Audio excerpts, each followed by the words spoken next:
Assalamualaikum warahmatullahi wabarakatuh. Perkenalkan, nama saya Muhammad Rizky, NIM 20321012 1. Adapun materi yang saya ambil yaitu peran guru dalam administrasi pendidikan, UIN STS Jambi. Pengertian administrasi pendidikan. Administrasi pendidikan merupakan perpaduan dari dua kata, yakni administrasi dan pendidikan. Pada hakikatnya, administrasi pendidikan adalah penerapan ilmu administrasi dalam dunia pendidikan atau dalam pembinaan, pengembangan, dan pengendalian usaha praktek-praktek pendidikan. Nasution mendefinisikan administrasi pendidikan sebagai proses keseluruhan semua kegiatan bersama dalam bidang pendidikan dengan memanfaatkan semua fasilitas yang tersedia baik personal, material, maupun spiritual untuk mencapai tujuan pendidikan. Di sisi lain, menurut Sujipto dan Raffles, administrasi pendidikan dapat dilihat dari berbagai aspek. Yang pertama, bila dilihat dari segi aspek kerjasama, maka administrasi pendidikan dapat diartikan kerjasama di antara orang-orang atau personil sekolah untuk mencapai tujuan pendidikan secara efektif dan efisien. Pelaksanaan kegiatan pokok pendidikan tidaklah mungkin dilakukan seorang diri oleh guru, tetapi perlu ada penataan oleh personil sekolah lainnya.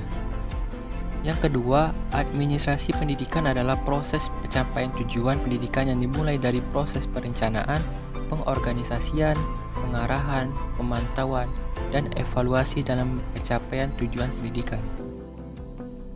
Pengertian administrasi pendidikan telah dirumuskan oleh banyak pakar, antara lain, yang pertama, administrasi pendidikan adalah pelaksanaan atau fungsi penjabat pimpinan pendidikan.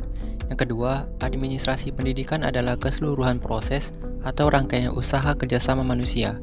Yang ketiga, administrasi pendidikan meliputi kegiatan perencanaan, pengorganisasian, pengawasan, perumusan, pelaporan, dan korespondensi, pembiayaan, dan sebagai berikut. Yang keempat, administrasi pendidikan adalah memanfaatkan sumber daya manusia, material, sarana, dan fasilitas yang tersedia. Yang kelima, semua upaya dan kegiatan administrasi pendidikan diarahkan kepada pencapaian tujuan pendidik. Prinsip dasar dan ruang lingkup administrasi pendidikan. Yang pertama, prinsip efisiensi. Administrator akan berhasil dalam tugasnya bila dia menggunakan semua sumber, tenaga, dana, dan fasilitas yang ada secara efisien. Yang kedua, prinsip pengelolaan. Administrator akan memperoleh hasil yang paling efektif dan efisien dengan cara melakukan pekerjaan manajemen, yakni merencanakan, mengorganisasikan, mengarahkan, dan melakukan pemeriksaan atau pengontrolan. Yang ketiga, prinsip pengutamaan tugas pengelolaan.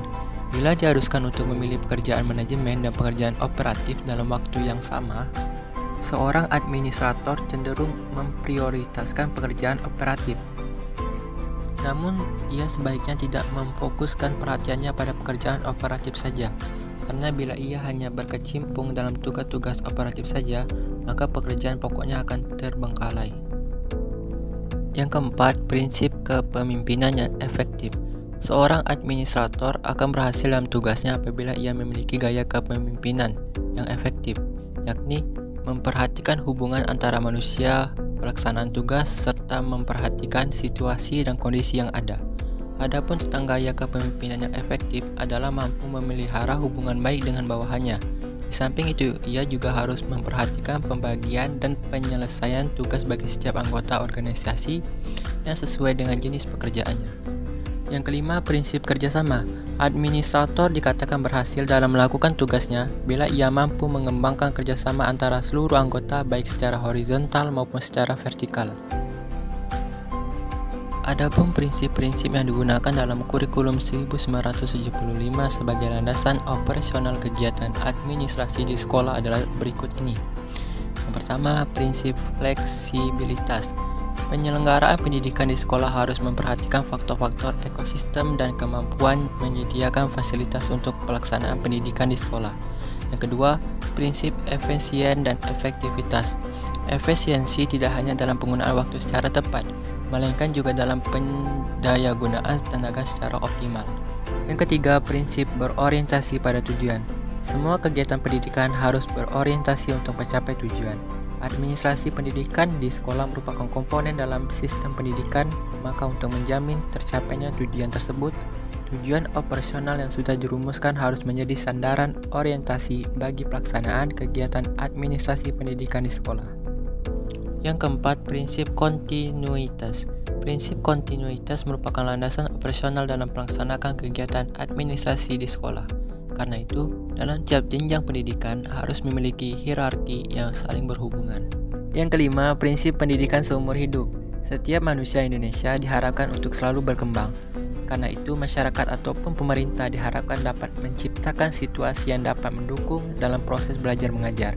Dalam pelaksanaan administrasi pendidikan, prinsip tersebut perlu digunakan sebagai landasan operasional. Bidang-bidang yang mencakup dalam administrasi pendidikan sangat banyak, tapi yang lebih penting diketahui adalah sebagai berikut. Yang pertama, bidang tata usaha meliputi A. Organisasi dan struktur pegawai tata usaha, B. Anggaran belanja keuangan sekolah, C. Masalah kepegawaian dan personalia sekolah, D. Keuangan dan pembukuan.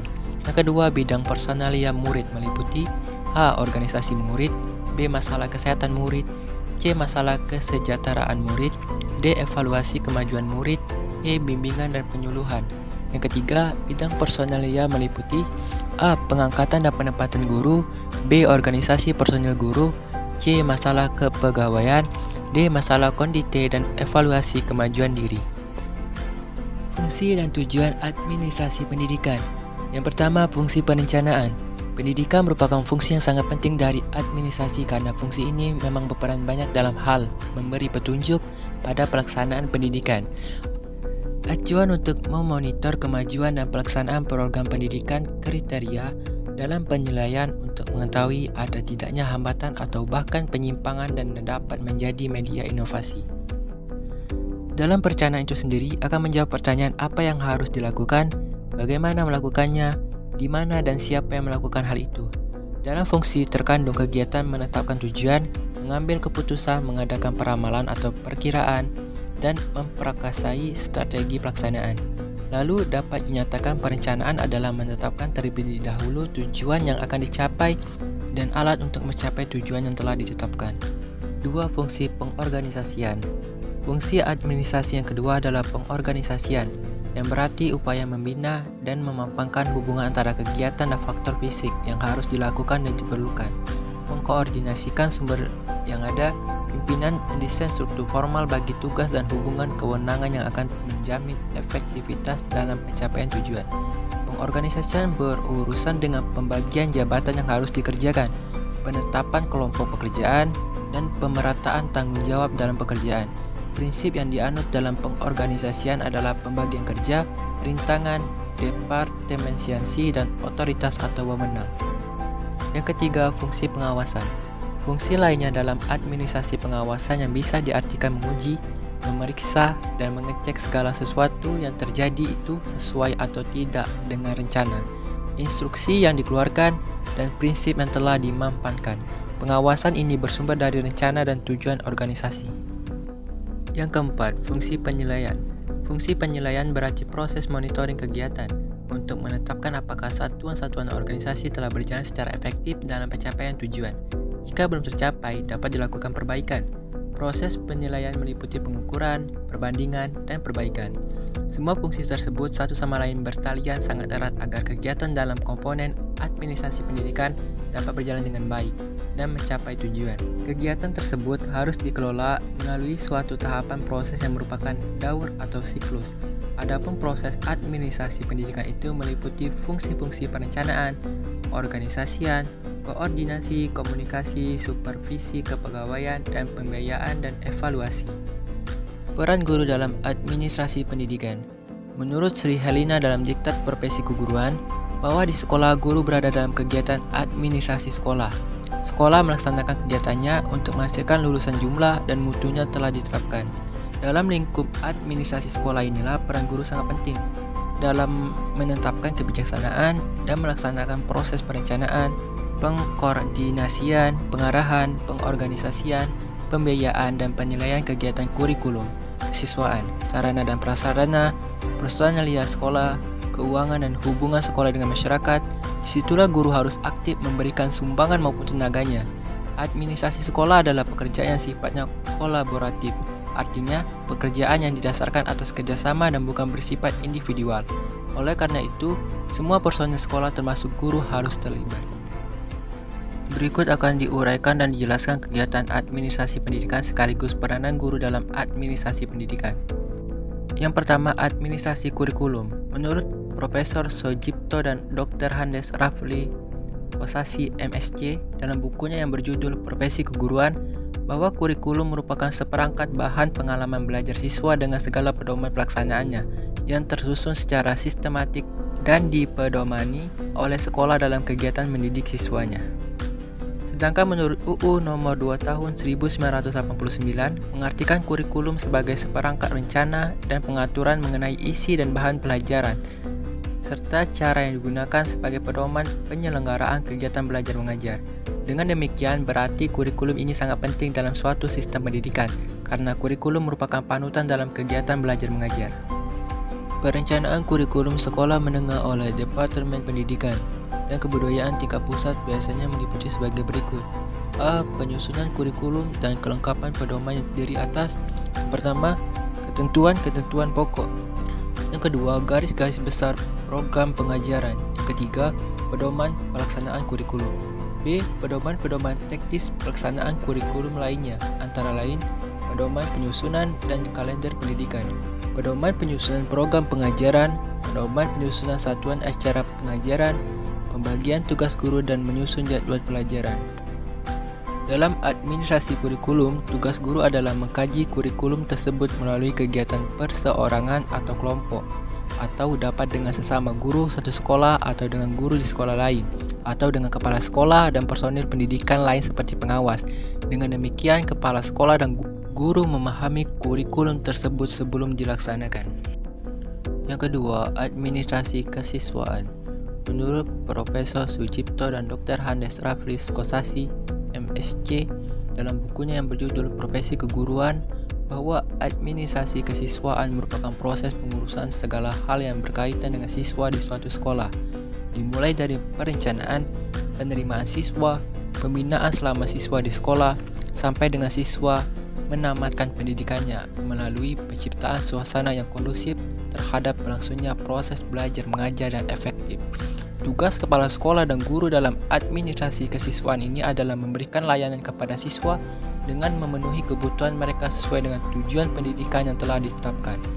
A. Kegiatan dalam administrasi kesiswaan, yaitu yang pertama, penerimaan siswa, yang kedua, pembinaan siswa, yang ketiga, penamatan program siswa di sekolah.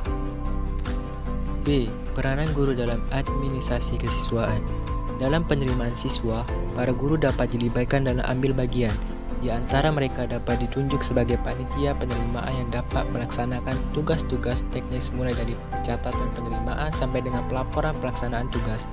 Kedua, dalam masa orientasi, tugas guru adalah membuat para siswa cepat beradaptasi dengan lingkungan sekolah barunya. Peranan guru dalam hal ini sangat penting, karena andai kata terjadi salah langkah pada saat pertama, dapat berakibat kurang menguntungkan bagi jiwa anak untuk waktu-waktu selanjutnya. Yang ketiga, untuk mengatur kehadiran siswa di kelas. Keempat, memotivasi siswa untuk senantiasa berprestasi tinggi. Yang kelima, menciptakan disiplin sekolah atau kelas yang baik. 3. Administrasi sarana dan prasarana. Untuk menunjang pelaksanaan pendidikan diperlukan fasilitas pendukung yang sesuai dengan tujuan kurikulum. Dalam mengelola fasilitas agar bermanfaat yang tinggi diperlukan aturan yang jelas serta pengetahuan dan keterampilan personel sekolah dalam administrasi sarana dan prasarana tersebut. Menurut Profesor Sujipto dan Dr. Handes Rafli Kosasi MSc dalam bukunya yang berjudul Profesi Keguruan, sarana dan prasarana pendidikan adalah semua benda bergerak maupun tidak bergerak yang diperlukan untuk menunjang penyelenggaraan proses belajar mengajar, baik secara langsung maupun tidak langsung. Sedangkan administrasi prasarana dan sarana pendidikan merupakan keseluruhan proses pengadaan, pendayagunaan, dan pengawasan prasarana dan peralatan yang digunakan untuk menunjang pendidikan agar tujuan pendidikan yang telah ditetapkan tercapai secara efektif dan efisien.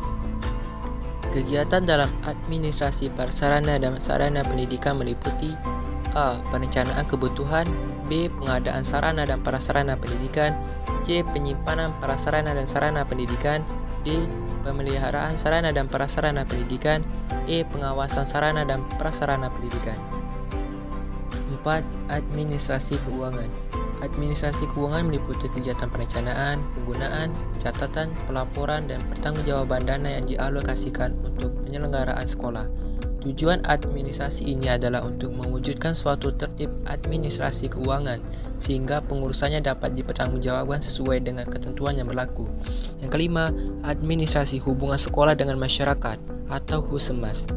Bagin dan Gallagher dalam bukunya yang berjudul School Community Relation 1976 mendefinisikan bahwa Husemas ini sebagai usaha kooperatif untuk menjaga dan mengembangkan saluran informasi dua arah yang efisien serta saling pengertian antara sekolah, personil sekolah dengan masyarakat.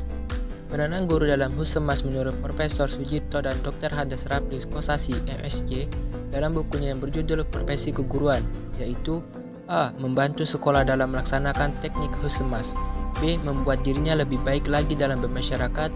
C. Dalam melaksanakan semua itu, guru harus melaksanakan kode etiknya. 6. Administrasi layanan khusus merupakan suatu usaha yang tidak secara langsung berkenaan dengan proses belajar mengajar di kelas, tetapi secara khusus diberikan oleh sekolah kepada para siswanya agar mereka lebih optimal dalam melaksanakan proses belajar. Macam-macam layanan khusus yaitu A. Pusat sumber belajar. B. Kafetaria warung atau kantin sekolah. C. Unit kesehatan sekolah. Sekian dan terima kasih.